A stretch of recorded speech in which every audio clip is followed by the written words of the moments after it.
Greetings, programs. Tarkoth here, coming to you from the grid. Wanted to talk to you about the not too distant future. The future that some may say is as dark as Garlemald, because Final Fantasy XIV's expansion has been delayed, and that makes us all sad. Some will believe it's as bright as Thavnir, because it's only been delayed 2 weeks, and we all just want the best game possible.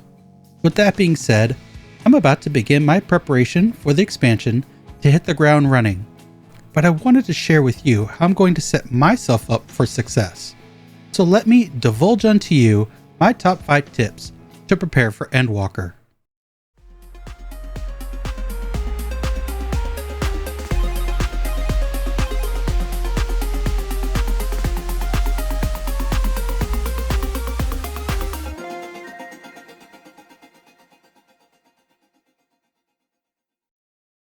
Number 5. The costs on teleporting are going up with the expansion and the removal of the 999 gil cap. How will I ever afford that quick trip to the moon with these increased travel costs? Well, there are 2 options to help with this minor gil sink: planning your Aetheryte points and stocking up on teleport tickets. Let's start with Aetheryte points. Everyone gets 4 to 7 teleport tools that help with this. The game itself gives you 3 favored locations that reduce the cost by 50%. You also get an ability called Return that gives you a free teleport. Be aware that this ability does have a 15-minute cooldown. The other 3 tools are optional, but I highly encourage you to get access to these other tools as they can help you and your account in other ways. The first, and what I feel is the most important optional tool, is a free teleport with no cooldown. This tool is attained by having a security token attached to your account. This comes in 2 flavors: a physical token that can be purchased from the Square Enix store, and I'll put a link in the description down below, or virtual token via smartphone app. This is easily found by searching for Square Enix software token in the Apple App Store or Google Play. Once you have the app or physical token, attach it to your account in the Mog Station under the Square Enix Account Settings tab, then one-time password option. Once this has been linked, Final Fantasy will allow you to have this useful teleport as well as added security to your account. The second tool is part of owning a house. This includes being part of a free company that owns a house, owning a house yourself, or being on the friends list with someone that owns a home. All of these options give you a very cheap teleport to their home and the housing district it's located in. After that, it's a quick free teleport via small Aetheryte to exit the district and into the associated capital city. If you can obtain a collection of houses via these methods, you can have cheap teleports to Limsa, Ul'dah, Gridania, Kugane, and soon to be Ishgard, whose housing district is tentatively set for patch 6.1. Lastly, if you download the Final Fantasy XIV companion app to your smartphone and log into your character from the app, you will be given a 4th favored destination. To be honest, the favored teleport seems to be the only redeeming quality of the app. I've logged into it twice since it released, once on install, and once to make this video. My plan for Endwalker and the content I plan to run will be setting my return to Old Sharlayan, my free unlimited teleport from the security token to Radzat Han, and the favored reduce rates will go to Idyllshire, Ralgau's Reach, Doman Enclave, and the Crystarium. My free company house is located in the Goblet, which gives me easy and cheap access to Ul'dah, where my grand company is located. Now, let's talk about Aetheryte tickets. These vouchers will allow you the choice to have any teleport be free of charge. If you don't want to be bothered with all that Aetheryte point shenanigans, but you have a little time on your hands, grinding out a bit of hunt targets from a Realm Reborn, Heavensward, or Stormblood zones might be for you. At the cost of only 5 Allied or Centurio seals per ticket, you can grind your way to never having to worry about teleport costs ever again. Reminder, at the time of this recording, sacks of nuts from Shadowbringer's hunts are not able to be turned in for Aetheryte tickets. Number 4. Inventory management. It's the eternal struggle in most MMOs and RPGs. It's always good to go into an expansion with a cleared up inventory, armory, chocobo saddlebags, and retainers. Fortunately, the game is going to help us in this endeavor. Endwalker makes 2 changes that will give us space. First is the elimination of belts as a piece of equipment.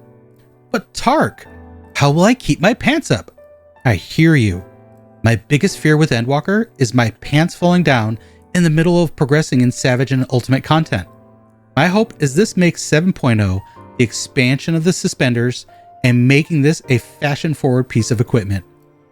To be serious though, the day before the servers go down, I'll be extracting materia from any 100% spirit-bound belts and then either desynthesizing or selling all of my belts to my grand company for credits.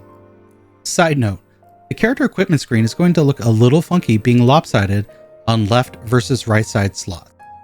The second change is that all raw materials obtained via botany, mining, fishing, and killing monsters will no longer drop high quality materials.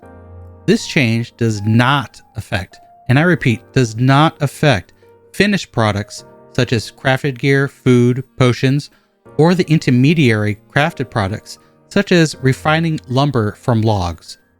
The day before the servers go down, I'll be changing any remaining high quality raw materials that I have in my inventories or that are still on sale on my retainers and changing them to normal quality.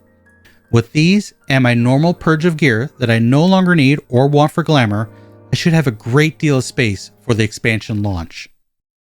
Number 3.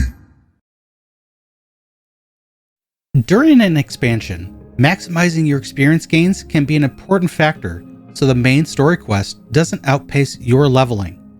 This may not be a factor in this expansion, as Yoshi P has stated there is 30% more content in Endwalker than Shadowbringers, but it's good to be prepared. There are several things we can do to enhance our leveling pace so we can focus on the story and content rather than what level we are. Buy food and keep a food buff up at all times. Even a low-level egg at 3% is better than nothing. Keep your free company buffs up. If you aren't part of a free company yet, now might be a really good time to look into that. Free companies can provide an experience boost through heat of battle company action. If you don't have a free company, that's okay too. Final Fantasy has a piece of content called Squadrons that are tied to your grand company that can provide those buffs in lieu of a free company. I will admit I'm not well knowledgeable about Squadrons, so I'm going to leave a link in the description to Wes Galber's guide to Squadrons. Squadrons can provide consumable manuals that give you free company buffs in a personal way. Rested XP. This is a limited well of bonus experience that you gain from logging out in sanctuary areas. These sanctuaries are commonly based around the aetherytes of the world, major cities, minor towns, and hamlets. You will know you are in a sanctuary via the chat log and the moon icon that appears next to your experience bar. What this Rested XP does is it gives you a 50% XP bonus while killing monsters in the world and from bosses and dungeons. This resource does have a cap of 1.5 levels of XP and accumulates slowly. It takes about 4 days to fully cap.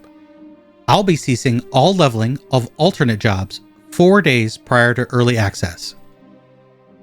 Mafina's Earring. If you haven't pre-ordered the expansion yet, first, what are you waiting for?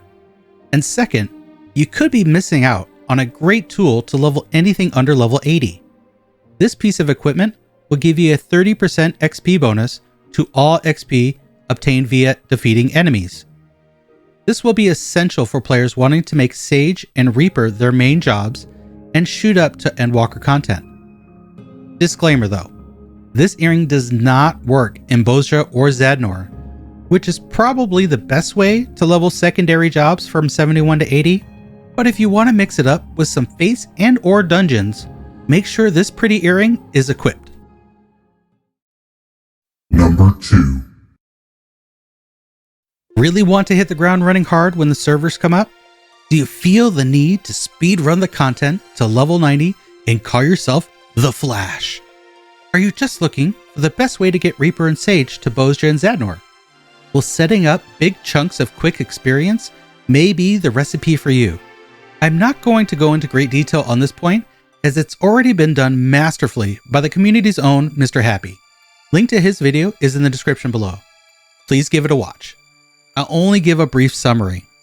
Prepare a Wondrous Tales book from Chloe and Idleshire, and prepare your challenge log, including fates and dungeons. Number 1. If you have glossed over everything else I've said up until now, that's okay. You do you, boo. This is the most important though. Make sure your main story quest is complete through patch 5.55. Also a good idea to have the job and role quests up to date. You can't progress in Endwalker without having your MSQ up to date. Easy peasy, lemon squeezy. And that's my top 5 preparations for Endwalker. Thank you for watching.